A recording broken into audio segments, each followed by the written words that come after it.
Boisdale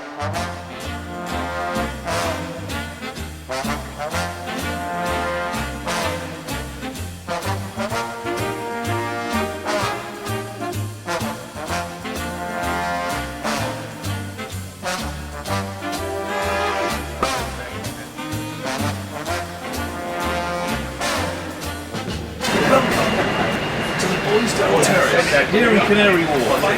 You can hear the fountains behind me, it feels like Vegas. I thought it would be a perfect time to talk about red wines to drink in the summer. And we're focusing on two distinct regions of France today, the Loire Valley and Boisdale.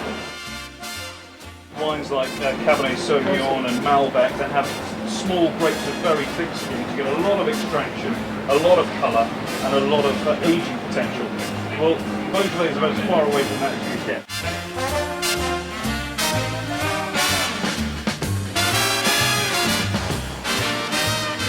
What you're fundamentally trying to do is to get the wine to every part of the tongue, because it's not just the front of your tongue, but it's the getting wine into the gums and the production of saliva that occurs immediately after you've tasted it. I don't know if anyone's had a slurp yet, but your mouth should start watering before.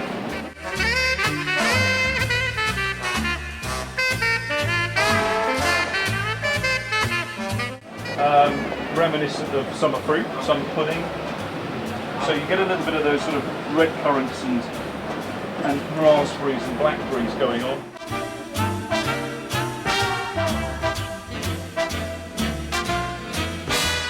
So how's the non-red wine drinker doing over there? All right. Quiet, that's a good start. I don't agree with that.